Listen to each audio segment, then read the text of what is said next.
असलेल्या निवडणुकी संदर्भात आज आपले लाडके छत्रपती श्रीमंत छत्रपती उदयनराजे भोसले यांच्या उपस्थितीमध्ये आज महाराज साहेबांचा जो प्रचाराचा आज या ठिकाणी लिंब आणि कोंढवे गटातील सर्वांच्या साक्षीने जो आज हा कार्यक्रम होत आहे त्या समोरच्या पत्रकार दूर बसून घ्या मागच्या दिसेल सर्वांना विनंती आहे, नम्र विनंती आहे, आपला उत्साह चांगला आहे, आपला उत्साह येणाऱ्या 8 दिवसांमध्ये मतपेटीपर्यंत मतदार येण्यासाठी दाखवा असं सगळ्यांना नम्र विनंती आहे. 20 तारखेला सगळ्यांनी मतदान करून घ्यावे. आज आपलं सामान्य व्यासपीठ, मी सर्वांची नावं घेत नाही, सामान्य व्यासपीठ त्याचबरोबर आज परवाशी मुंबईच्या कोपरकरणी या कार्यक्रमामध्ये असताना महाराज साहेबांचे दोनचं एक वाक्य मी ऐकलं, छत्रपती बाबारांचे दोनचं एक वाक्य ऐकलं की आपण सर्वजण स्टेजवर असणारी माणसं आणि आपण समोर त्यांना ऐकण्यासाठी जमलेली देव माणसं आज सर्वांच्या साक्षीनं आज आपण हा विजयी चौकार मारण्यासाठी या ठिकाणी उपस्थित आहोत. आज बाबांचं महाराज साहेबांचं नेतृत्व सुद्धा दिसायला जरी गंभीर असेल तरी कामाला खंबीर, पण कोणी अडवायला गेलं तर लढायलाही हंबीर आहे.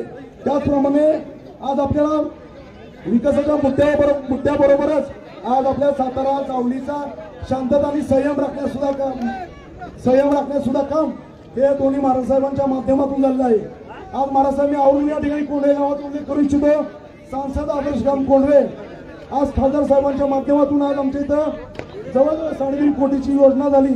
कोंढवेचा सर्वप्रमुख विकास हा स्वर्गीय कैलासवासी अभयसिंहराजे भोसले यांच्या माध्यमातून सुरुवात झालेला विकास हा खासदार उदयनराजे भोसले आणि त्यानंतर श्रीमंत छत्रपती शिवेंद्रसिंहराजे भोसले यांच्या माध्यमातून व छत्रपती घराण्याच्या माध्यमातून होत आहे. आज अंबाई पाणीपुरवठ्याची योजना असेल, सांसदांमध्ये पाणीपुरवठ्याची आपल्या जी आपली कोंढव्यासाठी जी आता फिल्टरची जलजीवनची मिशनची योजना असेल, कॉन्क्रीट रस्ते असतील, बंधारे असतील, या सर्वांच्या कोंढव्याच्याच नव्हे संपूर्ण आपल्या कोंढव्या आणि लिंब गटातील जो काही विकास झालेला आहे तो आज आपल्या छत्रपती बाबाराजे यांच्यामुळे झालेला आहे की आपल्याला कुणीही सांगण्याची गरज नाही. वैयक्तिक मतभेदाला मी जास्त काही सांगणार नाही.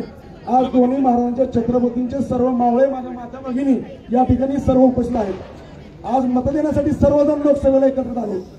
मत देण्यासाठी ज्याप्रमाणे एकत्र आलो त्याचप्रमाणे मनानं या विधानसभेला सर्वांनी एकत्र येऊन खऱ्या अर्थाने 288 विधानसभा मतदारसंघामध्ये सातारा चावडी 262 विधानसभा मतदारसंघामध्ये आपल्याला छत्रपतींना सर्वात जास्त ताकदीने मतदान करून 1 नंबरचा निर्णय घेऊन आणायचा आहे. पण भावांनो, माझ्या भगिनींनो, तरुण मित्रांना माझी विनंती आहे की प्रत्येक विजय हा बूथवर असतो, प्रत्येकाच्या बूथवर असतो. जो तळागावापर्यंत बूथपर्यंत सर्वसामान्य माणूस, सर्वसामान्य तळागावाचा प्रत्येक माझ्या महिला भगिनी अपरवृत्त सर्वांना जोपर्यंत आपण बूथवर मतदान करत नाही तोपर्यंत मतपेटीतलं मतदान वाढणार नाही. ज्या गावांमध्ये 70% 80% जे मतदान मागील 4 टर्ममध्ये महाराज साहेबांना विजयी मतदान झालं होतं, बाबाराजांना विजयी मतदान झालं, ते मतदान आपण 80 ते 90% कसं न्यायचं त्याच्यावर आपल्या प्रत्येकाचं लीड ठरणार नाही. हा एक प्रोग्राम आहे, शेड्यूल आहे. आपण म्हणतो का हा एक, मी तर म्हणतो यज्ञ आहे. आज या यज्ञामध्ये सर्वजण आपण सहभागी झाला, पण मतपेटीतून जोपर्यंत आपण मतदान नेत नाही तोपर्यंत आपण विजयाची फक्त आपण विजय तर होणारच आहे, पण गाफील राहायचं नाही. आपल्या ताकदीनं महाराज साहेबांच्या प्रत्येक बूथपर्यंत प्रत्येक तरुणांना मतदारांना आणणे गरजेचं आहे. आणि जोपर्यंत आपला मतदार बूथपर्यंत येत नाही तोपर्यंत खऱ्या अर्थानं ती आपल्याला संख्या किंवा मतपेटीचा आकडा आपल्याला वाढणार नाही. आज मी दोन्ही महाराज साहेबांच्या बद्दल थोडं एक दोन वाक्यच बोलतो. ज्याप्रमाणे प्रभू श्रीरामांच्या हनुमान भक्त प्रभू श्रीरामांचा, जसे आज आपण हनुमान भक्त म्हणून सगळीत आहे, हनुमान भक्तांना ज्याप्रमाणे आज छाती कोरल्यानंतर प्रभू श्रीरामांचं चित्र दिसलं तसं आज राम लक्ष्मणाची इथं आज छत्रपती उदयनराजे आणि बाबाराजे त्यांची छाती कोरल्यानंतर फक्त आणि फक्त आपल्या सर्वसामान्य जनतेचं, माझ्या माई भगिनींचं चित्र दिसतं. आणि आपल्या विकासासाठी, आपल्या सातारा जवळच्या विकासासाठी एकच सांगतो, प्रत्येकाच्या आपापल्या गावातील मनभेद विसरून जाऊन पूर्ण ताकदीने विधानसभेला काम करूया आणि बाबाराजांना महाराष्ट्रातील 1 नंबरचं मताधिक्य देण्यासाठी सगळ्यांनी ताकदीने 20 तारखेपर्यंत संध्याकाळी 5 वाजेपर्यंत कुणी न थकता सगळ्यांनी काम करावं एवढीच मी सगळ्यांना विनंती करतो आणि थांबतो. जय हिंद, जय महाराष्ट्र.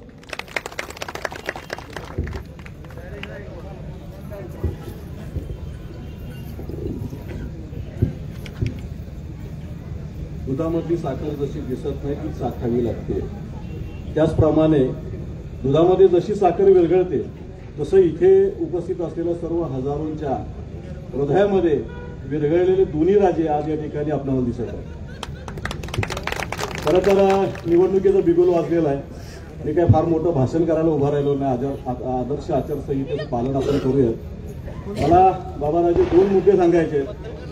आज ज्या वेळेस मी पहिल्यांदा जिल्हा परिषद सदस्य झालो तसं तर आपल्या कृपेनं या ठिकाणी या कोंढवी विभागाला आपण आणि दोन्ही राज्यांच्या माध्यमातून या ठिकाणी 3-3 जिल्हा परिषद सदस्य मिळालेले आहेत. आणि खऱ्या अर्थानं सांगायचं जर म्हटलं की 2014 साली बाबाराजे आपल्या प्रचारार्थ मुंबईला या ठिकाणी मी आलो होतो. 2019 साली संपूर्ण गटात किंबहुना संपूर्ण या विधानसभा मतदारसंघामध्ये आपण या ठिकाणी प्रचाराची जी काही धुरा दिली होती त्याप्रमाणे गावोगाव आपण म्हणजे मी स्वतः वैयक्तिक माझ्या माध्यमातून या ठिकाणी आपल्या प्रचारासाठी फिरलेलो आहे. आणि का फिरू नये, आज 24 उजडला. खऱ्या अर्थानं या विभागाला नेतृत्व जर बघायचं असेल तर दोन्ही राजांच्या व्यतिरिक्त बघायची सवयच आम्हाला नाही. या ठिकाणी काम करत असताना बाबाराजे असतील, उदयनराजे असतील, अत्यंत चांगल्या पद्धतीनं या ठिकाणी या विभागाचा विकास केलेला आहे. सन्माननीय बाबाराजेंच्या माध्यमातून इथल्या माता भगिनींना त्यांच्या हाताला रोजगार उपलब्ध करून देण्यासाठी असेल, शेतकरी बांधवांच्या वीज बिलाच्या जो काही वीज बिल माफी झालेले आहे अशा विविध प्रश्नांवर काम करणारं हे नेतृत्व आहे. आणि आज या ठिकाणी या नेतृत्वाला बाबाराजे आज या ठिकाणी तुळशीचं लग्न आहे, हे लग्न सोडून आज या ठिकाणी इथं सगळे लोक जमलेले आहेत. खऱ्या अर्थाने 20 तारखेला जे काय आपलं लग्न लागणार आहे तुम्हाला खऱ्या अर्थाने या ठिकाणी विजयी करण्यासाठीची ही आजची सभा आहे असं म्हणायला काय हरकत नाही. आणि ही सभा म्हणजे ही विजयाची नांदीच आहे असं मी बोलतो आणि थांबतो. जाता जाता एवढं सांगतो की पहाडाला भीती नसते वादळाची, पहाडाला भीती नसते वादळाची, गरज असते दोन्ही राज्यांसारख्या निरड्या काळजाची. एवढंच बोलतो आणि थांबतो. धन्यवाद. यानंतर जिल्हा परिषदेचे माजी शिक्षण सभापती आणि लोकसभा सातारा जिल्ह्याचे आपले समन्वयक सुनील तात्या काटकर हे या ठिकाणी आपल्याला 2 मिनिटं मार्गदर्शन करतात.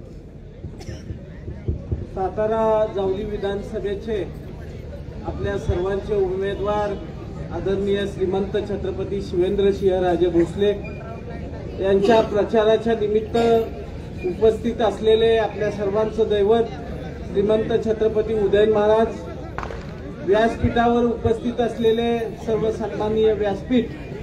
मी नावं कोणाची घेत नाही कारण टाइम कमी आहे आणि कमी वेळेमध्ये दोन्ही महाराजांना बोलायचे.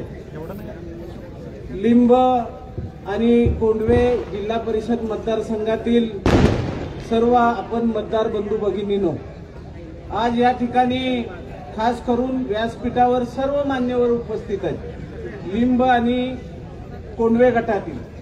मला आपल्या सर्वांना एकच विनंती करायची, अत्यंत चांगल्या पद्धतीचं नियोजन आणि प्रचार चांगल्या पद्धतीचा चालू आहे. संपूर्ण महाराष्ट्रभर आणि छत्रपती उदयन महाराजांनी जी घोषणा केली की श्रीमंत छत्रपती शिवेंद्रसिंहराजे भोसले यांना महाराष्ट्रामध्ये प्रथम क्रमांकाने आपल्याला निवडून आणायचे, त्या दृष्टीनं सगळे कार्यकर्ते कामाला लागलेले. माझी महत्वाची आणि अत्यंत काम करणाऱ्या ज्या मावळे आहेत त्या मावळ्यांना माझी विनंती आहे, आपण प्रत्येक गावातील मतदारसंघातील बूथवर काम करणाऱ्या प्रत्येक प्रमुखांना विनंती आहे, इकडं वेण्णानगरच्या लोकांना कोंढव्यामध्ये किती मतदान झाले हे बघितले जाणार नाही. कोंढव्यामधल्या प्रमुखांना कोंढव्यातल्या झालेल्या मतदानाचं त्या ठिकाणी मूल्यमापन केलं जाणार आहे. त्यामुळे माझी प्रत्येक प्रमुख कार्यकर्त्यांना विनंती आहे, आपलं घर आपापलं व्यवस्थित सांभाळायचंय. व्यवस्थित सांभाळायचंय म्हणजे नेमकं काय करायचंय, त्या ठिकाणी असलेला जास्तीत जास्त मतदार ज्या वेळेला तुम्ही चांगल्या पद्धतीचं प्रत्येक बूथवर मतदान करून घ्याल त्यावेळेलाच उच्चांकी मतदान होण्याच्या करता तुमची सर्वांची मदत होणार आहे. आज जिल्हा परिषद आमचा सेंद्रिय गट असेल, परळी गट असेल, लिंब गट आणि कोंढवे गट, गेल्या लोकसभेच्या निवडणुकीमध्ये सेंद्रिय गट आणि परळी गटामध्ये उच्चांकी मतदान झालं होतं. त्याच पद्धतीनं काही त्रुटी लोकसभेच्या निवडणुकीच्या मध्ये राहिलेल्या होत्या, परंतु माझ्या माहितीप्रमाणे आणि आता जे मला दिसतंय त्या पद्धतीनं सगळी लोक आता एक संघ झालेले आहेत. जुन्या गोष्टी आपल्याला काही काढायच्या नाहीत, पण आत्ताच्या विधानसभेच्या निवडणुकीमध्ये लिंब आणि कोंढवे गटातील संपूर्ण प्रमुख कार्यकर्त्यांच्यावर अत्यंत महत्वाची जबाबदारी येऊन पडली. कारण सेंद्रे आणि परळीच्या तुलनेमध्ये तुम्हाला कमी पडून चालणार नाही आणि तुम्ही सगळेजण आता एक मुखानं एक दिलानं कामाला लागलेलं आहे. मला निश्चित खात्री आहे महेश गाडे तुम्ही असाल, संदीप भाऊ असतील, आपले जितेंद्र सावंत असतील, आमचे माजी सभापती धर्मराज घोरपडे असतील, या सगळ्या मंडळींना विनंती आहे, बाळासाहेब चोरगे असतील, बाळासाहेब ननावरे असतील, या सगळ्या मंडळींना विनंती आहे. लक्ष्मण कडव आहेत, लक्ष्मणराव तुम्हाला निवडणुकीमध्ये चांगला नियोजनाचा अनुभव आहे, त्याच पद्धतीने तुमचे मार्गदर्शक बाळासाहेब गोसावी, हे सगळे मिळून तुम्ही एकत्रित बसा. नावं जरी कुणाची राहिली असतील तेवढेच तोलामोलाची आमच्या भगिनी माजी सभापती आहेत या ठिकाणी इंदलकर मॅडम, त्या सगळ्यांनी बसून तुम्ही 2 गटाचं मायक्रो प्लॅनिंग करा आणि आपण आता सगळे मिळून पैज लावूया. सेंद्रे गट, परळी गट, लिंब गट आणि कोंढवे गट जास्तीत जास्त उच्चांकी मतदान करूया आणि बघूया आपल्यातलं प्रथम क्रमांकाचं चांगल्या पद्धतीचं मतदान करून घेणारं कुठला मतदारसंघ आहे. एवढं निश्चितपणानं त्या ठिकाणी दोन्ही राजे आपल्याला कुठंच कमी पडणार नाही. म्हणजे आता हातात हात घालून काम करत असताना आपल्या सर्वांना विनंती आहे, आपण मतदारसंघ पुढच्या निवडणुकीला दोन्ही राजांना इतर ठिकाणी जाण्याची आपण मुभा द्यायची, कारण आपणच आपला मतदारसंघ सगळ्यांनी सांभाळायचा आहे.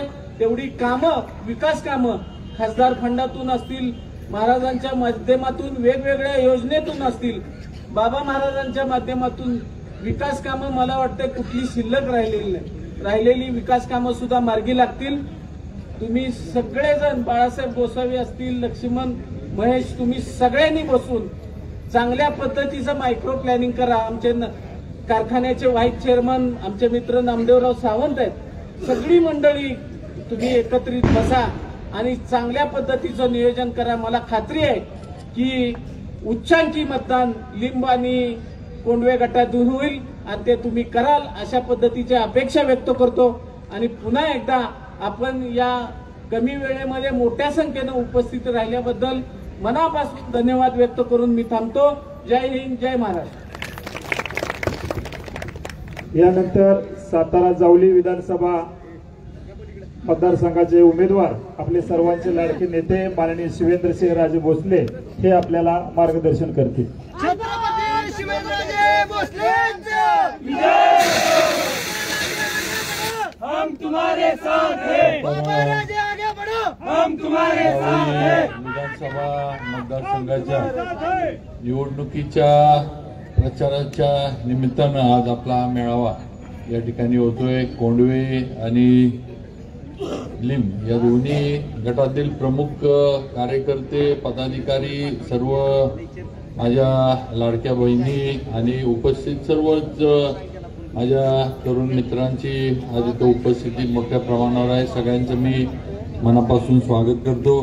त्याचबरोबर आपल्याला मार्गदर्शन करायला आलेले खासदार श्रीमंत छत्रपती उदयनराजे भोसले, त्याचबरोबर मान्य सुनील तात्या काटकर, मान्य संदीप जी शिंदे, त्याचबरोबर आपले सर्वांचे लाडके जितेंद्र सावंत, आपले राजेंद्र लवंगारे प्रदेश सेवा दलाचे अध्यक्ष, त्याचबरोबर धर्मराज घोरपडे, प्रतीक कदम, सर्व बाळासाहेब चोरगे, महेश गाडे, नामदेवराव सावंत, सर्व प्रमुख मंडळी, सगळे स्टेजवरील सर्वच. कारण परवा दिवशी मी सांगितलं तसं स्टेजवरची सगळी माणसं आणि समोर बसलेली तुम्ही सगळी देव माणसं. कारण खालची देव बिघडले की वरच्यांची हालत खराब होती आम्हाला माहिती आहे. त्यामुळं सगळे देव माणसं सगळी समोर बसलेली आहे.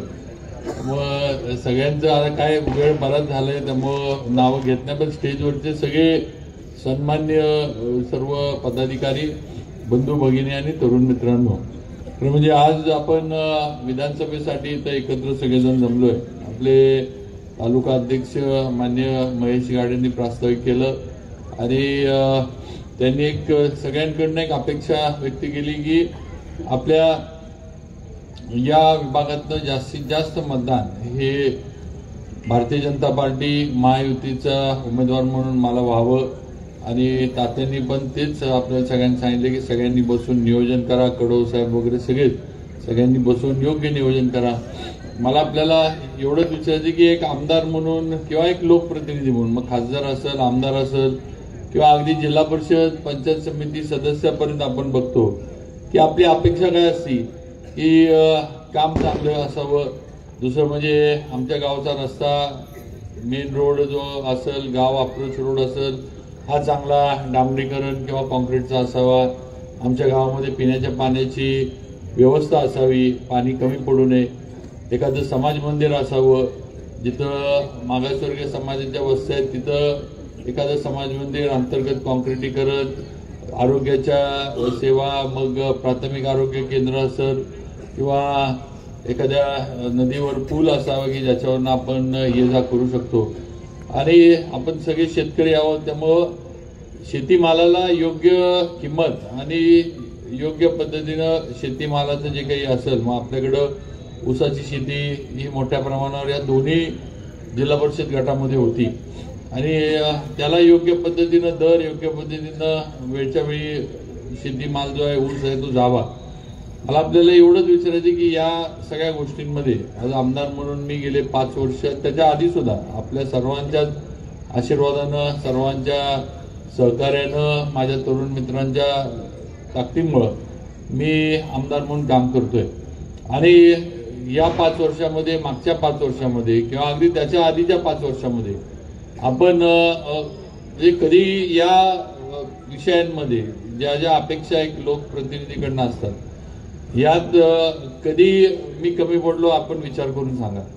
हे विकास कामं काही याच 5 वर्षात केलीत असं नाहीत. मागच्या 5 वर्षात पण कोट्यावधीचा निधी आपल्या सगळ्या गावांपर्यंत, गावांमध्ये आणला, कामं झाली, ही वस्तुस्थिती आहे.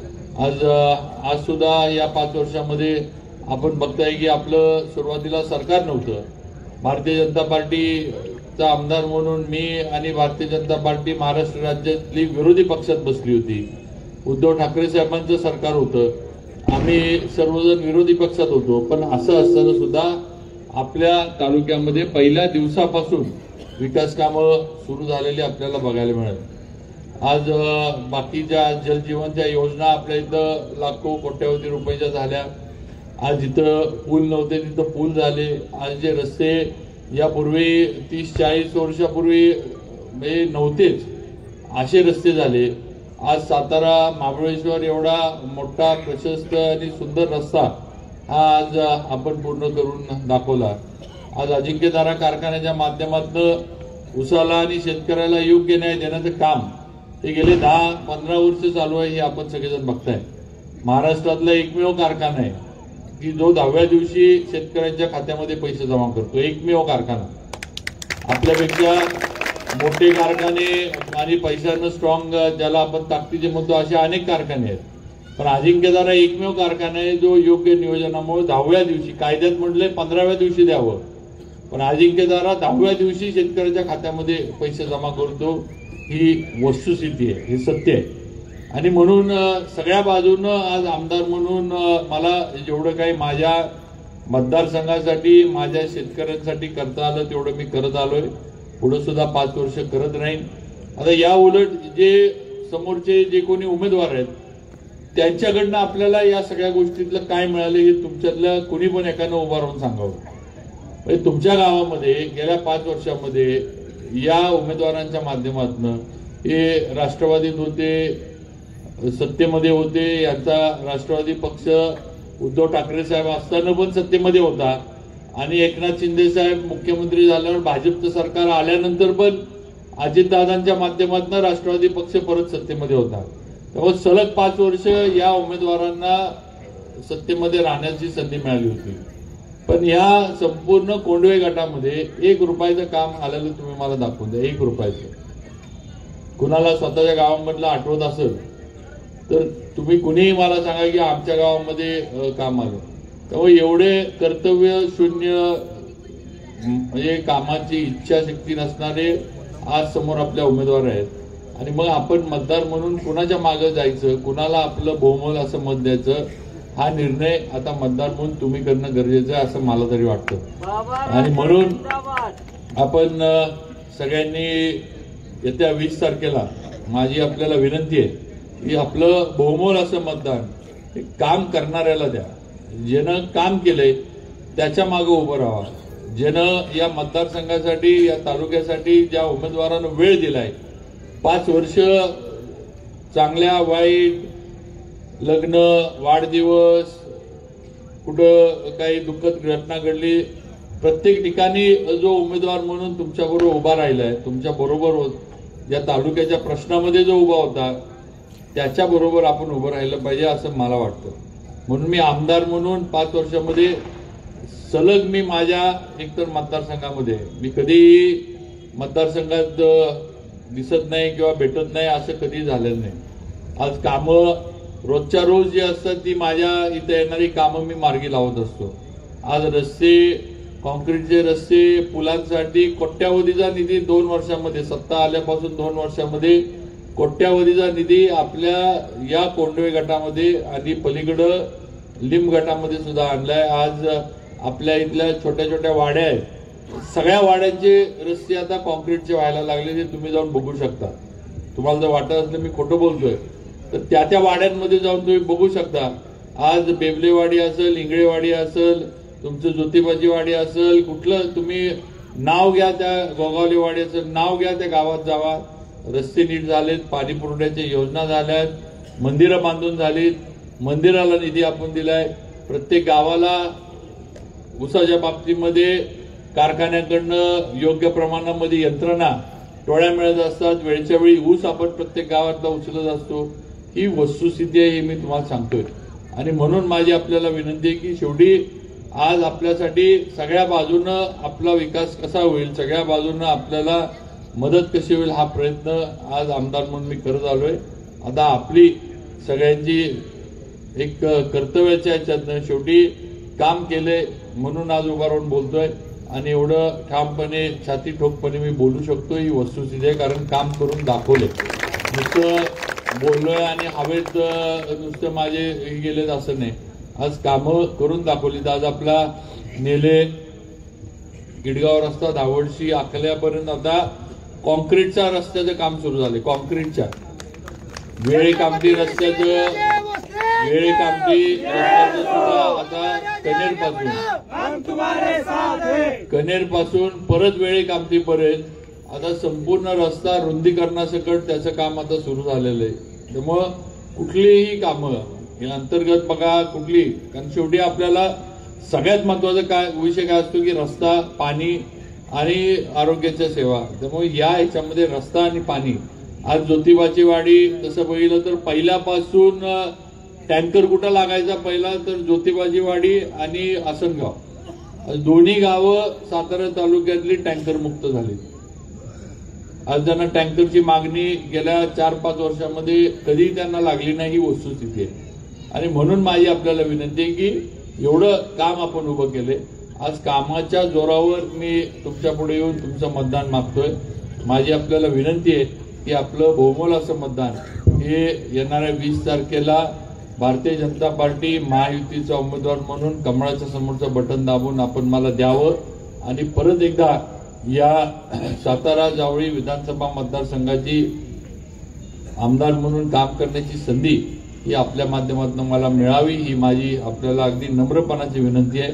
आज महायुती आणि महाविकास आघाडी या दोघांमधला फरक बघितला तर आपल्याला या ह्याच्यात सुद्धा आपल्याला मोठ्या प्रमाणावर फरक जो आहे तो बघायला मिळेल. तुम्ही बघा, आज महायुतीच्या माध्यमातून भाजप असेल, आपलं एकनाथ शिंदे साहेबांची सेना असेल, आपलं अजितदादांची राष्ट्रवादी असेल, आज किती योजना आपल्याला दिल्या.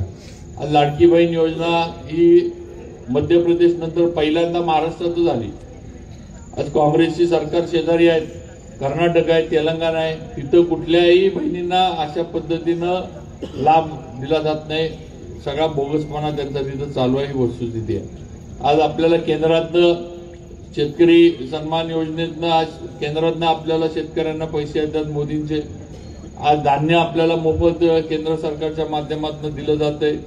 आज राज्य सरकार गॅसचे पैसे द्यायला लागले. 800 रुपये गॅसचे आपल्या खात्यावर जमा झाले.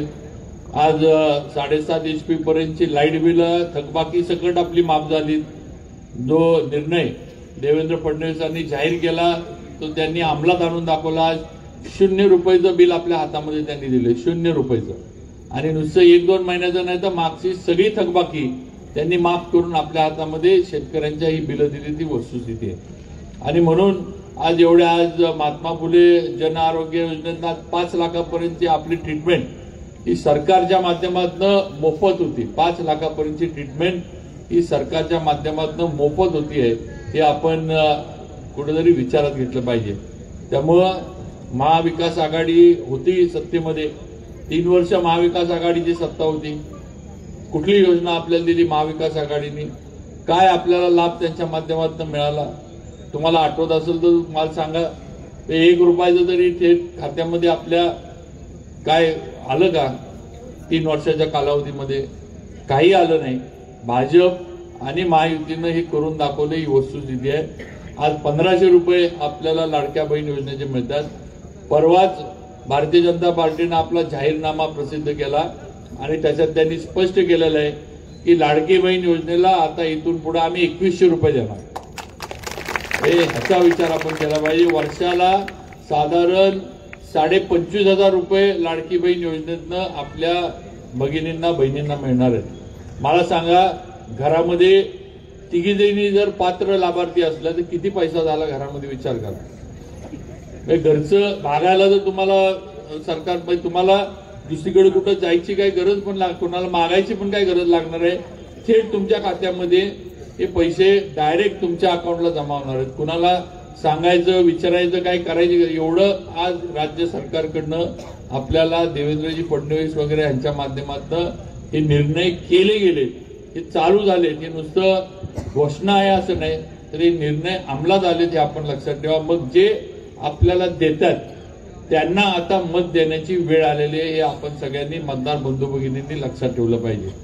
जे आपल्यासाठी मुंबईत बसून काहीतरी करतात, आपला विचार बहिणींनो जे मुंबईत बसून करतात, आज कोंढव्यातल्या महिलेच्या भगिनीच्या खात्यामध्ये पैसे जमा होतात. म्हणजे मुंबईत कोणतरी तुमचा भाऊ बसलाय जो तुमच्या खात्यामध्ये थेट पैसे पाठवतोय. कुणाकडे तुम्हाला जायला लागत नाही, कुणाच्या सह्या घ्यायला लागत नाही, कुणाला रुपयाचा चहा पाजायला लागत नाही. तुम्ही फॉर्म भरून दिला, तुम्ही पात्र लाभार्थी म्हणून घोषित झाला की तुमच्या खात्याला पैसे जमा व्हायला सुरू होतं, ही वस्तुस्थिती आहे. आणि म्हणून आपल्याला सुद्धा आता ज्यांनी हे सगळं आपल्यासाठी केलंय आणि हे पुढे आपल्याला चालू ठेवायचं असेल तर महायुतीला आणि भाजपला सत्तेमध्ये आणलं पाहिजे, तर हे सगळं चालू राहणार आहे. का तर काँग्रेस आणि महाविकास आघाडी या योजना बदनाम करायची सुरुवात केली आहे. काँग्रेसनं या योजनेच्या विरोधामध्ये हायकोर्टामध्ये अपील केलं होतं की ही योजना बंद करावी कोर्टानं म्हणून. आज काँग्रेसचं म्हणणं आहे की ही योजना दिल्यामुळं महाराष्ट्र दिवाळखोरीत निघायला लागले, बाकीच्या योजनांवर परिणाम व्हायला लागलाय, पगार होत नाही वगैरे, अशा पद्धतीनं खोटा प्रचार हा काँग्रेस आणि राष्ट्रवादी आणि हे जे आहेत आता महाविकास आघाडीतले यांच्या माध्यमातून सुरू आहे. ह्याचा विचार आपण केला पाहिजे की किती बोगसपणा यांचा चालू आहे. आधी काय म्हणले, ज्या वेळेला अधिवेशनाच्या वेळेला हे सगळं जाहीर केलं त्यावेळेला म्हणले पैसेच नाहीयेत, हे नुसते इलेक्शन पुरतं जाहीर करणारे ते काही देऊ शकत नाही. ज्या वेळेला महिला फॉर्म भरायला लाईन लावायला लागल्या त्यावेळेला यांनी सांगितलं की कशाला इथं वेळ घालवताय, तुम्हाला काय मिळणार नाही, नुसतं दिखावा चाललाय. ज्या वेळेला पैसे जमा झाले त्यावेळेला म्हणायला लागले 1500 रुपयात काय होतंय. आणि आता काय म्हणतायत की आता ही योजना बंद केली पाहिजे, दिवाळखोरीत राज्य निघायला लागले. म्हणजे एवढा बोगसपणा या महाविकास आघाडीच्या नेत्यांचा आहे. मग उद्धव ठाकरेंची सेना असेल, राष्ट्रवादी पवार साहेबांची असेल, नाहीतर काँग्रेस असेल, ह्या सगळ्यांचा हा बोगसपणा चाललाय. आपल्यामध्ये गैरसमज पसरवण्याचा, ही योजना बदनाम करण्याचा, आपल्या बहिणींना मिळालेला पैसा परत काढून घेण्याचा डाव जर कोण करत असेल तर महाविकास आघाडीची नेते मंडळी करतात, हे आपण लक्षात ठेवा. आणि म्हणून माझी आपल्याला विनंती आहे की अशा खोटारड्या लोकांना आता घरी बसवण्याची वेळ आली आहे. आणि म्हणून यांच्याबद्दल योग्य तो निर्णय मतातनं आपल्याला करायला लागणार आहे आणि महायुतीला आपल्याला मतदान द्यायला लागणार आहे हे आपण लक्षात ठेवावं. उमेदवारांबद्दल बोलण्यासारखं विरोधकांबद्दल काहीच नाही आहे, कारण काही केलेलंच नाही आहे, कुठं आलेलेच नाही ते. कुणाला गाठीभेटी किंवा अगदी यात्रा म्हटलं जरी कुठल्या गावच्या यात्रेला येऊन मटण खायला पण कधी आलेलं नाही यात्रेचं. आलेत का तुम्ही सांगा, तुम्हाला आठवत आहे का? गावच माहित नाहीत, गाव माहित नाहीत. गावं माहित नाही बा. आता गावं काय होते, आता गावांचे रस्ते आपणच केले, त्यामुळे त्या गुळगुळीत रस्त्यावर न्यायचं आणि गावात येऊन मानायचा कुठं विकास केलाय? काहीच विकास केलेला नाही. परवा दिवशी हे उमेदवार एका प्रेसच्या यांना म्हटले की शिवेंद्रराजांनी वाडी वस्तीपर्यंत डांबर केलं, पण वाडी वस्तीच्या डांबरावर गवत उगवलंय. मी म्हटलं गवत बाजूला ठेवा, मी वाडी वस्तीपर्यंत पोहोचलो हे विरोधक बोलतात एवढ्यातच मला समाधान आहे. म्हटलं गवताचा आपण विषय नंतर बघू काय करायचं, ते गवत काय करायचं आणि कसं कापायचं आम्ही बघतो, आमचाच रस्ता आहे, तुम्ही काळजी करू नका. पण तुम्ही एवढं मान्य केलं की शिवेंद्रराजे वाडी वस्तीपर्यंत पोहोचले, ह्यातच म्हटलं आमची पोचपावती कामाची आम्हाला मिळालेली हे लक्षात ठेवा. त्यामुळे एवढं हे असल्या विरोधकांच्या चाललंय नाही. आणि माझं तर जे मूळचे शिवसैनिक आहेत ना, म्हणजे तुमच्या माध्यमातून माझी त्यांना विनंती आहे, जे खरंच शिवसेना किंवा मूळचे जे सगळे आहेत त्यांनी या उमेदवारांकडनं खरं म्हणजे प्रतिज्ञापत्र लिहून घेतलं पाहिजे की 23 तारखेचा निकाल झाल्यानंतर, आमचा गाशा गोंधळाल्यानंतर, बोरिया बेस्तर यांचा गोंधळाल्यानंतर हे परत राष्ट्रवादीत येणार नाहीत, उद्धव साहेबांच्या सेनेतच राहतील हे त्यांच्याकडनं लिहून यावं त्यांनी. कारण यांनी एवढे पक्ष बदलून झालेत, नाही खरं यांनी एवढे पक्ष बदलून झालेत, मूळचे काँग्रेसचे, नंतर राष्ट्रवादी झाल्यावर आले राष्ट्रवादीमध्ये यांना जिल्हा परिषद सदस्य म्हणून निवडून आणायला आमदार म्हणून मीच फिरत होतो, यांना शिक्षण सभापती करायला मीच कारणीभूत होतो. त्याच्यानंतर गेले भाजपमध्ये, मग मी नंतर भाजपमध्ये प्रवेश केल्यानंतर हे गेले राष्ट्रवादीत, परत त्या राष्ट्रवादीतनं हे परत गेले अजितदादांच्या राष्ट्रवादीत. अजितदादांच्या राष्ट्रवादीत महिनाभरापूर्वी अजितदादांना जेवायला घरी बोलवलं होतं, परत हे गेले पवार साहेबांच्या राष्ट्रवादीत. आणि पवार साहेबांनी अंगाला लावून घेतलं नाही, हे गेले उमेदवारी घ्यायला उद्धव ठाकरेंच्या शिवसेनेमध्ये. म्हणजे एवढं प्रवास यांचा सगळा झालाय. आता प्रवास करायचे राज्य पातळीवरती 3च पक्ष राहिले, MIM, वंचित आघाडी आणि RPI. बाकी राज्य पातळीवरचे आता सगळे पक्ष यांचे फिरून झालेले आहेत. म्हणून शिवसैनिकांनी यांच्याकडनं आधी लिहून घ्यावं की मी आता इथून पुढे कायम उद्धव साहेबांच्या सेनेमध्ये राहील, असं प्रतिज्ञापत्र स्टॅम्पवर यांच्याकडनं लिहून घ्यावं. एवढं हे आठवड्याला पक्ष बदलणारी ह्या लोकांची विश्वासार्हता आपण विचार करा काय असू शकते. यांच्यावर आपण विश्वास कुठला शब्द दिला तर ठेवू शकतो का मतदार म्हणून? आपल्या गावाच्या विकासासाठी यांच्यावर आपल्याला भरोसा ठेवता येईल का? त्या सगळ्या गोष्टीचा विचार आपण सगळ्यांनी करणं गरजेचं आहे. आणि म्हणून माझी आपल्याला विनंती आहे की गेले 5 वर्ष मी काम करतोय, त्याच्या आधी पण करत होतो, आता सुद्धा आम्ही सगळे, मी असेल, उदयनराजे असेल, खासदार साहेब, आम्ही सगळे एकत्र मिळून भारतीय जनता पार्टीची ताकद वाढवण्यासाठी प्रयत्न करतोय, महायुतीची ताकद वाढवण्यासाठी प्रयत्न करतोय. राज्यामध्ये महायुतीचं सरकार येणार हे आता काळ्या दगडावरची पांढरी रेख झालेली आहे आणि आमचं सरकार आमच्या राज्यातल्या बहिणीच आणणार हे पण आम्हाला माहित आहे. त्यामुळे बहिणी आमच्या सगळ्या प्रत्येक गावात, आज मी जावळीतल्या एका गावात गेलो होतो, तिथं थोडं बसल्यानंतर थोडं गावातली पुरुष मंडळी होती, मंदिरात आम्ही बसलो होतो आणि तिघी चौघी तिथं भगिनी बसल्या होत्या. तर थोडा विषय चालू झाला की असं केलं पाहिजे, तसं केलं पाहिजे, थोडं आमचं हा रस्त्याचं काम जरा लवकर झालं पाहिजे वगैरे. ते शेवटी त्या तिघी म्हणल्या, हे बघा आमची महिलांची मिटिंग वेगळी घ्या, आम्हाला काय असेल ते आम्ही तुमच्या बोर आहे, बाकी गावातली पुरुष काय करतील त्यांचं त्यांनी करू द्या, आम्ही कुठं जात नाही. हे डायरेक्ट मंदिरामध्ये त्या तिघी बहिणींनी दम दिल्यासारखं देऊन टाकलं की तुमचं तुम्ही बघा काय करायचं, आम्ही तर इकडे आहे, आम्ही काय कुठं जात नाही. त्यामुळे आज एवढं आज महिलांमध्ये या सगळ्या ह्याच्यामुळं एक वातावरण निर्मिती झाली आहे आणि म्हणून 100% महायुतीचं सरकार येणार आणि आल्यानंतर आपल्या विधानसभा मतदारसंघाला 100% न्याय हा महायुतीच्या माध्यमातून मिळणार, भाजपच्या माध्यमातून मिळणार. जी काही कामं आपली आता राहिलेली आहेत किंवा अजून आपल्याला पुढे करायची ती 100% पुढच्या 5 वर्षांमध्ये मोठ्या प्रमाणावर निधी आणून आपण पूर्ण करू एवढी ग्वाही आपल्याला देतो. त्यात कुठेही आम्ही कमी पडणार नाही. सगळ्यांनी मिळून एकसंघ राहून काम करूया. गटतट असतात आहेत गावामध्ये, कोंडव्यात पण गटतट आहेत, पण आपण लोकसभेपासून सगळे गटतट बाजूला ठेवून आपण एकत्र येऊन काम केलं. आज महाराजांना निवडून आणण्यासाठी सातारा तालुक्यानं भरपूर ताकद पणाला लावली. आपली सातारची सीट होती म्हणून आपण ताकद पणाला लावली आणि आपल्या ताकदीचं शेवटी आपल्याला सगळ्यांना यश मिळालं. सगळ्यांनी मिळून आज महाराजांना जिल्ह्यातनं जरी काय इकडं तिकडं झालं असलं तरी सातारनं शेवटी आपली जागा आहे, आपले महाराज आहेत म्हटल्यावर त्यांना आपण निवडून देण्याचं काम केलं ही वस्तुस्थिती आहे. आता तसंच एकत्र राहून आज गावामध्ये सुद्धा जे नियोजन तात्यांनी सुनील तात्यांनी सांगितलं की बाकीचे तुम्ही बसा, सगळी प्रमुख लोक आहे, सगळ्यांना निवडणुकीचे अनुभव आहे, गावातल्या प्रत्येक कोण कुठं काय असतं हे सगळं तुम्हाला दोन्ही गटांच्या प्रमुख लोकांना माहित आहे की सकाळी गावातलं कोण कुठं जातं, दुपारी कुठं जातं, संध्याकाळी कुठं असतं आणि रात्री कुठनं बाहेर येतात हे सगळ्यांना माहित आहे. त्यामुळे कोण कुठनं बाहेर येतं त्यांना तिथल्या तिथं दाबून ठेवा. जास्त कुठं म्हणजे जी बिळं असतात ती बिळं बंद केली की आपोआप सगळं गावाचं वातावरण शांत राहतंय. त्यामुळे सगळ्यांनी एकत्र बसून चांगलं नियोजन करा. आज गटामध्ये पण वातावरण चांगलं आहे. मी संपूर्ण गटाचा दौरा केला, भेटलो सगळ्यांना, गावागावात जाऊन सगळीकडं माझे 2 शब्द सगळ्यांशी बोललो, चर्चा केली. आज सगळ्या गटामध्ये सगळीकडे प्रत्येक गावात आपल्याला उत्स्फूर्त प्रतिसाद आहे. समोरच्या पार्टीला म्हणजे जसं आता म्हणलं की गावच माहित नाही, पण माझं तर म्हणणं आहे त्याच्यापेक्षा तिथं गेल्यानंतर त्यांना गावात सोडा, ते गावातनं दुसऱ्या गावाला कसं जायचं हे पण त्यांना कळायचं नाही. एवढे रस्ते आपण इकडून तिकडून काढून ठेवले. त्यामुळं असल्या लोकांचा विचार करण्यापेक्षा आपण सगळेजण एकत्र आहोत, एकत्र राहून ताकदीनं ही निवडणूक लढवू. गाफील राहू नका. गाफील राहणं अति आत्मविश्वास हा शेवटी घातकी असतो हे लक्षात ठेवा.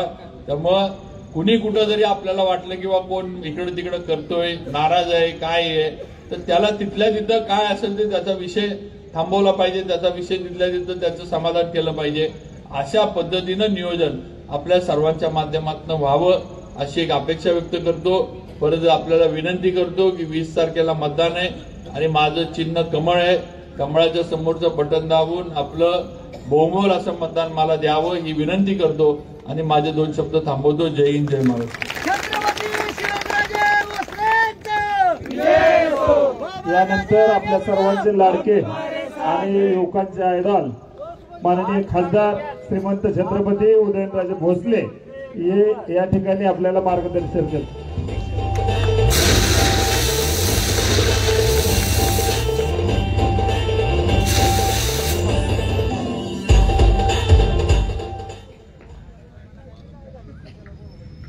सर्वात प्रथम या ठिकाणी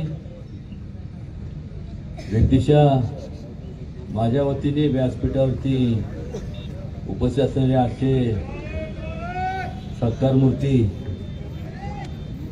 शिवेंद्रराजे, उपस्थित सर्व महायुतीचे म्हणजे सगळे पदाधिकारी, आजी माजी सर्व सदस्य आणि आपण उपस्थित लोकशाहीतले राजांच्या वतीने छत्रपती शिवाजी महाराजांना विनम्र अभिवादन करतो. आज या ठिकाणी वेळ अभावी मी कोणाचं नाव घेणार नाही, पण उपस्थित सर्व आपण शिवेंद्रराजेवरती प्रेम करणारे सर्व त्यांचे हितचिंतक आज लिंब आणि कोंडवे गावठातली ही सभा आहे. या निमित्तानं आज इथं येत असताना माझ्या अगोदर सगळ्यांचं मनोगत ऐकत होतो. त्याचबरोबर शिवेंद्रांनी विस्तृतपणे त्यांच्या भाषणात संपूर्ण आढावा घेतला. आढावा घेत असताना ह्या ठिकाणी मला आवर्जून एक सांगावंसं वाटतं की जर आपण ज्यांनी काम केलं, आम्ही दोघंही विनम्रपणे सांगतो की तुमचा आशीर्वाद होता म्हणून शिवेंद्रराजे 4 वेळा ही 4थी टर्म आहे आणि माझी जवळपास मला वाटतं 5वी का 6वी असेल. हे सगळं आपले सगळ्यांचे वडीलधारी मंडळी जिथं आहेत, आपल्या सगळ्यांचे आशीर्वाद, माता भगिनी आणि तरुण सर्व वर्ग आहे, हे तुमच्यामुळंच आम्ही आहोत. अनेकदा अहंकार जेव्हा माजतो त्यावेळेस लोक विसरून जातात. त्यांना वाटतं की आपल्यामुळं लोक आहेत. पण मात्र गेले 20 वर्ष शिवेंद्ररावांचे आणि माझे त्याच्यापेक्षा थोडे जास्त, आम्ही सगळ्यांनी एकच फक्त ध्येय आमच्या मनात एकच होतं की वाटेल त्या परिस्थितीत ज्या लोकांनी आपल्याला आशीर्वाद दिले, सहकार्य केले, ज्यांच्यामुळं आपण खासदार आणि आमदार आहोत, त्या सर्वांचं ऋण फेडलं पाहिजे. त्या लोकांच्या प्रती जो आदरभाव आहे तो पूर्ण केला पाहिजे. आणि त्या पद्धतीने आम्ही दोघांनी, केवळ आम्ही दोघांनी नाही, शिवेंद्ररावांबरोबर त्यांचे सहकारी असतील, माझ्याबरोबर माझे सहकारी असतील, आम्ही सगळ्यांनी विकास कामांच्या बाबतीत कुठेही भेदभाव ठेवला नाही. जास्तीत जास्त काम लोकांपर्यंत कसे पोहोचतील, लोकांचा त्यातनं फायदा कसा होईल, हे करत असताना मगाशी मला एक समजत नाही की अनेक ज्या योजना म्हणजे 50 वर्षापूर्वी म्हणजे स्वातंत्र्य मिळाल्यानंतर काँग्रेसची संपूर्ण सत्ता होती. संपूर्ण सत्ता असताना, वास्तविकरित्या एकतर्फी सत्ता असताना का हे कामं झाले नाही? आपण सगळ्यांनी थोडंसं बारकाईने विचार त्याच्यावरती केला पाहिजे. कारण ज्याच्या मनात इच्छाशक्ती असते आणि वाटतं, व बहिणी असतील, आमच्या तरुण भाऊ असतील, वडीलधारी मंडळी असतील, माता भगिनी असतील, ह्यांच्या बाबतीत शेतकरी वर्ग असतील, ह्यांच्या बाबतीत आजपर्यंत जे निर्णय त्या काळात वास्तविक घेतले असते तर आज जे आता ह्या ठिकाणी समोर सगळे वयस्कर जे बसले, त्यांचा संपूर्ण, एका काळी ते पण तरुण होते, पण ज्या वेळेस त्यांचा उमेदीचा काळ होता त्यावेळेस त्यांना संधी न मिळाल्यामुळं आज प्रत्येकाला वाटतं की त्या आता आपण जर तरुण असतो तर आपण सुद्धा, आपल्याला जी संधी मिळाली असती तर आपण सुद्धा काय करू शकलो असतो. साधं पिण्याच्या पाण्याचा सोडून द्या, त्याचबरोबर या संपूर्ण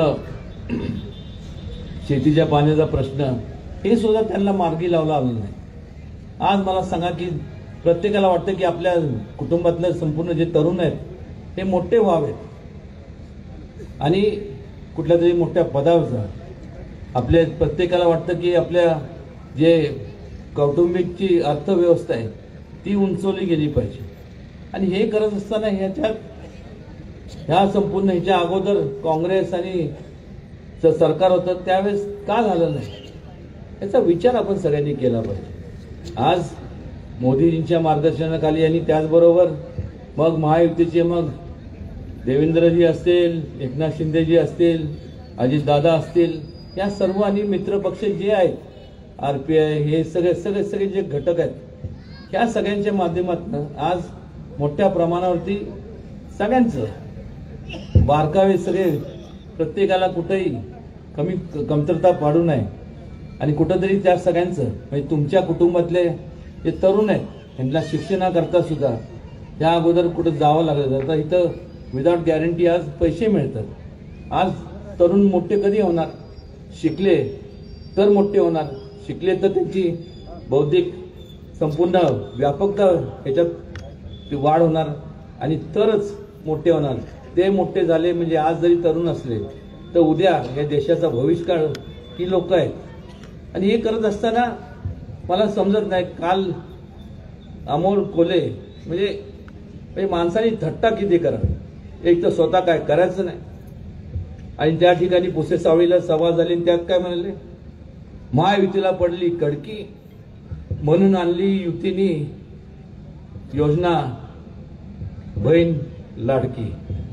एक तर तुम्ही करत नाही जे तुम्ही करायला त्या काळात तुम्ही केलं पाहिजे होतं. नावं ठेवून मोठं कोण होत नसतं. जेव्हा आपण एक बोट दुसऱ्याला दाखवतो तेव्हा हे लोक विसरतात की 3 बोट आपल्या दिशेने आहे. आणि त्यामुळं या संपूर्ण गोष्टींना आपण बाबींना अजिबात त्याच्यात तुम्ही त्या दिशाभूल होऊन देऊ नका. आज शिवेंद्रराजे असतील, मी असेल, भविष्य आजपर्यंत आम्ही सर्वांनी दोघांनी मिळून या संपूर्ण सगळ्या या भागासाठी म्हणा जिल्ह्यासाठी जेवढं म्हणून करायचं तेवढं आम्ही सगळ्यांनी केलंय आणि करत राहणार. जोपर्यंत श्वासात श्वास आहे तोपर्यंत मी आणि शिवेंद्र राजे कुठे आम्ही आमच्या कामाच्या बाबतीत तुमच्या सेवेच्या बाबतीत आम्ही कमी पडणार नाही. हे करत असताना आज व्यक्तिशः मला जाणीव आहे आज ते उमेदवार आहे, पण आज 4 टर्म म्हणजे किती झाले, किती वर्ष, मग आता पुढचे आता किती, मग 20 वर्ष त्यांना वनवासात बसवणार आहात का तुम्ही, बसवणार आहात का नाही, का बसवायचं. 1 नंबरनी त्यांना निवडून आणा आणि पुढं तुम्ही माझ्या हो तेच नाही हो.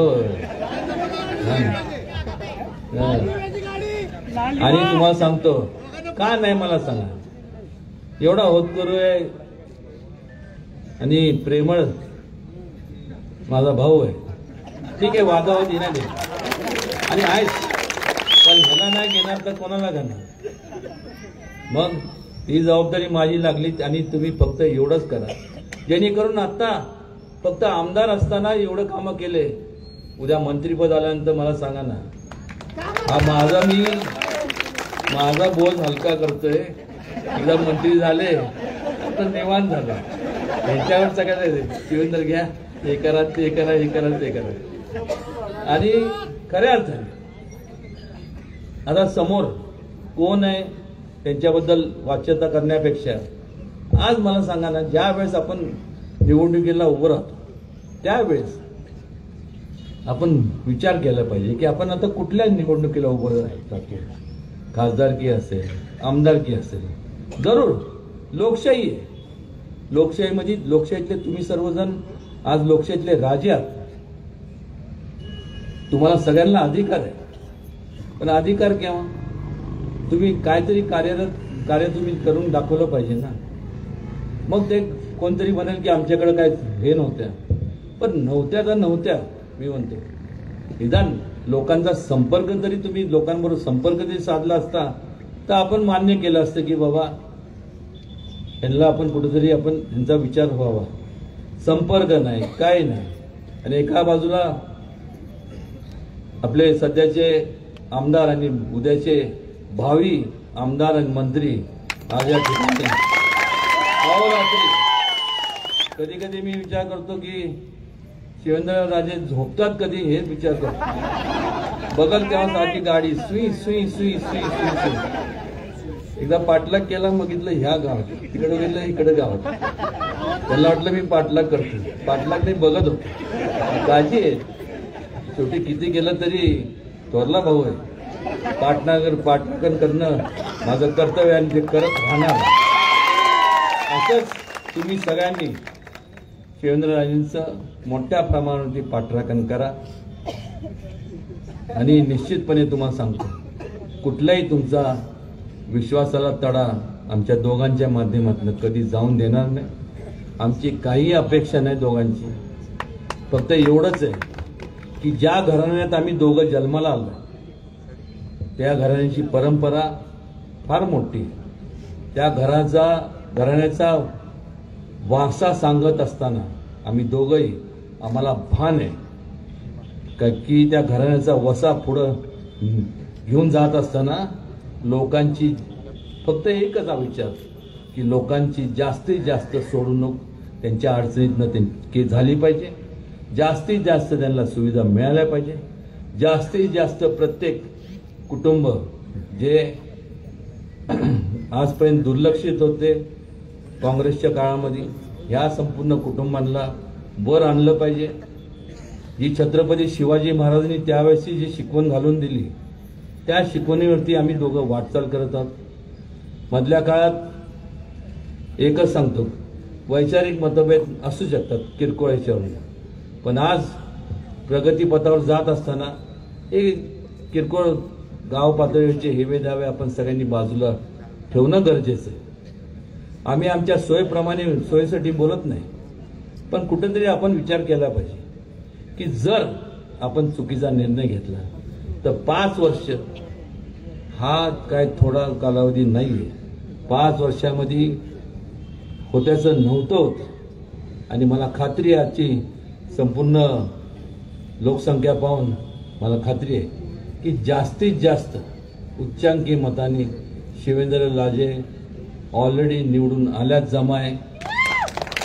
हे जरी असलं म्हणजे तुम्ही आता उद्या म्हणाल आता जाऊ झाले आता निवडून असं नाही, म्हणजे तंगड्यावर करून झोपू नका, आले करायचं असं होत नाही. काय एक लक्षात द्या, आपल्याला एक रेकॉर्ड आपल्याला करायचं आहे.